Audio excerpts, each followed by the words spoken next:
Hi friends, நம்ம TNPSC வெற்றி பயிற்சி சேனலில் already Tamil new syllabus unit 7 உள்ள டாபிக் தான் நம்ம வீடியோஸ் பார்த்துட்ருக்கோம். முக்கால்வாசி இதை நம்ம ஆல்ரெடி கம்ப்ளீட் பண்ணிட்டோம். பார்க்காதவங்க யாராவது இருந்தீங்கன்னா சேனல் பேஜில் போயிட்டு செக் பண்ணிக்கோங்க. இதில் நம்ம தமிழ் தொண்டு தொடர்பான செய்திகள் ஆல்ரெடி கம்ப்ளீட் பண்ணியிருக்கோம். பட் அதில் ஒரே ஒரு டாபிக் மட்டும் நம்ம விட்டுருக்கோம், அகர முதலி. அந்த ஒன்றை மட்டும் நம்ம விட்டுருக்கோம். ஸோ அதை நம்ம இன்றைக்கி கம்ப்ளீட் பண்ணிடலாம். அதை கம்ப்ளீட் பண்ணிட்டோன்னா அந்த டாப்பிக்கும் நமக்கு ஃபுல்லாக கம்ப்ளீட் ஆகிடும். ஸோ அகர முதலி அது இன்றைக்கி பார்க்கலாம்.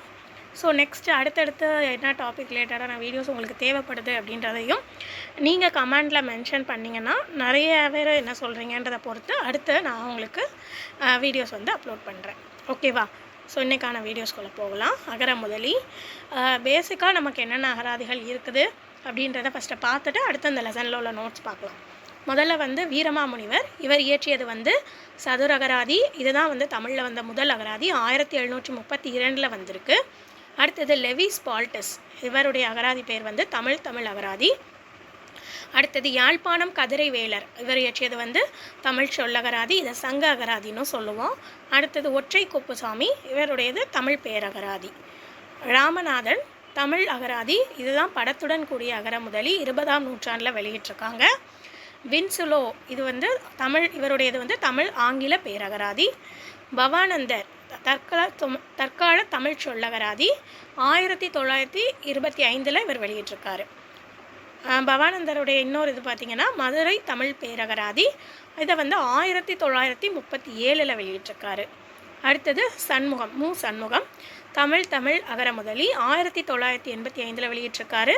இதை வெளியிட்ட நிறுவனம் தமிழ்நாட்டு பாடநூல் நிறுவனம். ஓகேவா? அடுத்தது தமிழ் லெக்சினன், இவருடையது சென்னை பல்கலைக்கழக அகராதி. 20ஆம் நூற்றாண்டில் வெளிவந்த பெரிய அகர முதலினா இதுதான். அடுத்தது தேவநேய பாவனருடையது செந்தமிழ் சொற்பிறப்பியல். படங்களை தந்த 2வது அகராதினா அது இது. இந்த நூலுடைய முதல் தொகுதி வெளிவந்தது 1985, 2வது தொகுதி வெளிவந்தது 1993. ஓகேவா? ஸோ இப்போ அடுத்த அந்த லெசனில் உள்ள நோட்ஸ் பார்க்கலாம். அகரம் ஆதி என்னும் இரு சொற்களின் சேர்க்கையே அகராதி எனப்படும். ஆதி அதோடைய பொருள் முதல். ஒரு மொழியில் உள்ள எல்லா சொற்களையும் அகர வரிசையில் அமையும்படி ஒரு சேர தொகுத்து வழங்கும் நூல் அகராதி. அகராதி என்னும் சொல் தற்போதைய வழக்கில் எவ்வாறு அழைக்கப்படுகிறதுனா அகர முதலி. தமிழ் அகர முதலி வரலாற்றில் செம்பாதி இடத்தை பெறும் சொற்பொருள் துறை நூல்கள் நிகண்டுகள் ஆகும். நிகண்டுகளில் பழமையானது எதுன்னு கேட்டால் சேந்தன் திவாகரம். இந்த சேந்தன் திவாகரம் நிகண்டுடைய ஆசிரியர் திவாகரர். சேந்தன் திவாகரம் நிகண்டினை தொடர்ந்து எத்தனை நிகண்டுகள் தோன்றியிருக்கு அப்படின்னா 25 நிகண்டுகள் இதை தொடர்ந்து தோன்றியிருக்கிறது. இந்த 25 நிகண்டு நூல்கள் இருக்கு இல்லையா, இந்த இதிலேயே இருக்கிறதுலே சிறப்பானது எதுன்னு கேட்டால் அது சூடாமணி நிகண்டு. இந்த சூடாமணி நிகண்டுடைய ஆசிரியர் யாருன்னா மண்டலபுருடர். அகராதி அப்படின்ற சொல் முதலாக எந்த நூலில் இடம்பெற்றிருக்குன்னா திருமூலருடைய திருமந்திரம், அதில் தான் இடம்பெற்றிருக்கு. அடுத்து எந்த நிகண்டில் அகராதி அப்படின்ற சொல் அடைமொழியாக வந்திருக்கு, இடம்பெற்றிருக்குன்னா அது வேறு. இது அடைமொழியாக வந்திருக்கு. அகராதி நிகண்டில் வந்திருக்கு. அடுத்து வீரமாமுனிவர் தொகுத்தது முதல்ல நம்ம பார்த்தோம் இல்லையா, அதில் தான் இது வந்திருக்கும். ஸோ பேசிக்காக நம்ம ஈஸியாக இருக்கட்டும்னு ஃபஸ்ட்டு அதை மட்டும் பார்த்துட்டு இதை பார்க்குறோம். வீரமாமுனிவர் தொகுத்தது சதுரகராதி தான் ஃபஸ்ட்டு தமிழில் தோன்றிய முதல் அகர முதலி. இது வெளிவந்தது 1732. சதுர் அப்படின்னா பொருள் 4. எத்தனை வகையில் இதை பொருள் விளக்கம் அளிக்குது அப்படின்னா பெயர், பொருள், தொகை, தொடை என 4 வகைகளில் தனித்தனியாக பொருள் விளக்கம் அளிக்குது. வீரமாமுனிவருடைய அகர முதலி எதெல்லாம்னா தமிழ் லத்தீன் அகராதி, லத்தீன் தமிழ் அகராதி, தமிழ் பிரெஞ்சு அகராதி, பிரெஞ்சு தமிழ் அகராதி, போர்ச்சுகீச்சு லத்தீன் தமிழ் அகராதி. இதில் தமிழ் அகராதி அது யாரால் வெளியிடப்பட்டதுன்னா லெவிஸ் பால்டஸ், இதுவும் நம்ம ஆல்ரெடி பார்த்தோம். தமிழ் சொல்லகராதி யாழ்ப்பாணம் கதிரை வேலர் அவருடைய வெளியிடப்பட்டது. அடுத்தது இதுக்கு இன்னொரு பேர் நம்ம ஆல்ரெடி பார்த்தோம் இல்லையா, சங்க அகராதி. தமிழ் பேரகராதி யாருடையது ஒற்றை குப்புசாமி. படங்களுடன் கூடிய ஒரு அகரமுதையை வெளியிட்டது யாருன்னா ராமநாதன், 20ஆம் நூற்றாண்டில் வெளியிட்டிருக்காரு. தமிழ் அகராதி அப்படின்ற பெயரோட இது வெளிவந்திருக்கு. தமிழ் ஆங்கில பேரகராதி யாருடையதுன்னா வின்சுலோ. அடுத்து 1925 தற்கால தமிழ் சொல்லகராதி வெளியிட்டது பவானந்தர். அதே பவானந்தர் மதுரை தமிழ் பேரகராதியை வெளியிட்டது 1937. அடுத்து 1985 தமிழ்நாட்டு பாடநூல் நிறுவனம் எதை வெளியிட்டதுன்னா தமிழ் அகர முதலி. அடுத்தது இந்த நிறுவனம் வெளியிட்ட அந்த இதை அதோடைய ஆசிரியர் யாருன்னா மு சண்முகம் தான் இதை வெளியிட்டிருப்பார். இதை தொகுத்திருப்பார். 20ஆம் நூற்றாண்டில் வெளிவந்த மிகப்பெரிய அகரமுதலி சென்னை பல்கலைக்கழக அகராதி. இந்த சென்னை பல்கலைக்கழக அகராதி அப்படின்றது நன்கு முழுமையாக திட்டமிடப்பட்டு உருவாக்கப்பட்ட ஒரு இது.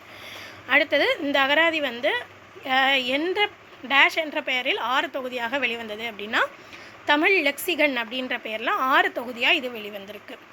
அடுத்தது செந்தமிழ் சொற்பிறப்பியல். இந்த இதை எழுதியது தேவநேய பாவனர். இதோடைய முதல் தொகுதி வெளிவந்தது 1985. 2வது தொகுதி வெளிவந்தது வந்து 1993.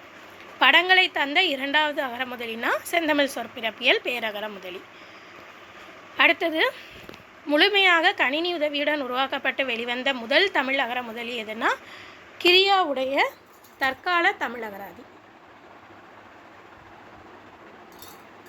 விளக்க சொற்பொருளோடு வந்த முதல் அகராதி எதுன்னு கேட்டால் அதுவும் கிரியாவுடைய தற்கால தமிழ் அகராதி. தமிழ் கலைக்களஞ்சியங்களின் முன்னோடி எதுனா அபிதான கோஷம். இலக்கிய புராண இதிகாச செய்திகளை கொண்டு இலக்கிய களஞ்சியமாக திகழ்வது எதுனா அபிதான கோஷம். இது வெளியான வருடம் 1902.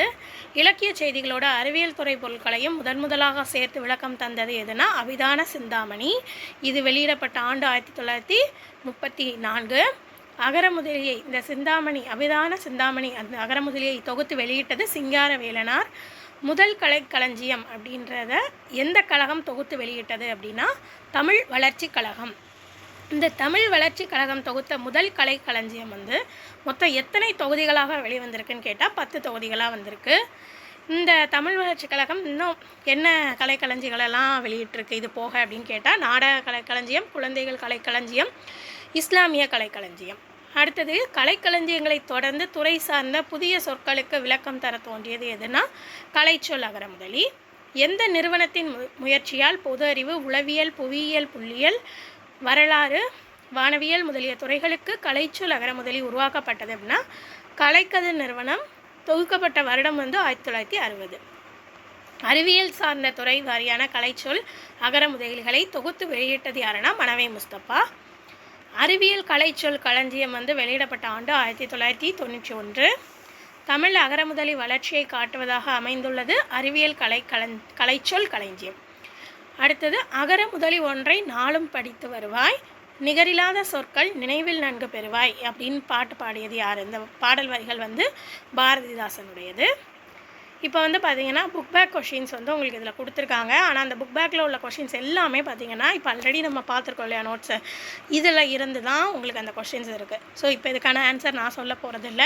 நான் ஆல்ரெடி உங்களுக்கு நிறைய வீடியோஸை சொல்லியிருக்கேன். எப்போதுமே நம்ம எவ்வளோ தூரம் படிக்கிறோன்றதை விட அந்த படித்ததை எந்தளவுக்கு ரிவைஸ் பண்ணுறோன்றது தான் ரொம்ப ரொம்ப முக்கியம். ஸோ அதே தான் இங்கேயும் சொல்கிறேன்.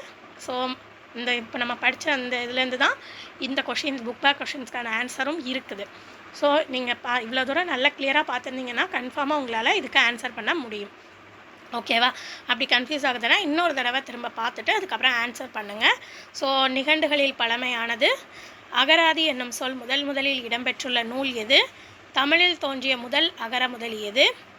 20ஆம் நூற்றாண்டில் வெளிவந்த மிகப்பெரிய அகரமுதலி எது? செந்தமிழ் சொற்பிறப்பியல் அகரமுதலி உருவாக்கியவர் யார்? அபிதான சிந்தாமணியை வெளியிட்டவர் யார்? இது எல்லாமே நம்ம இப்போ பார்த்துருக்கோம் இல்லையா, அந்த நோட்ஸில் இருந்து தான் இருக்குது. புக் பேக்கில் உள்ள கொஷின்ஸ் தான் இது. ஸோ ஆன்சரை நீங்கள் தான் சொல்ல போகிறீங்க. என்ன ஆன்சர்ன்றதை கெஸ் பண்ணுங்கள் அண்ட் ஆன்சரை கமெண்ட்டில் மென்ஷன் பண்ணுங்கள். பார்க்கலாம் எத்தனை பேர் வந்து கரெக்டாக ஆன்சர் பண்ணுறீங்க.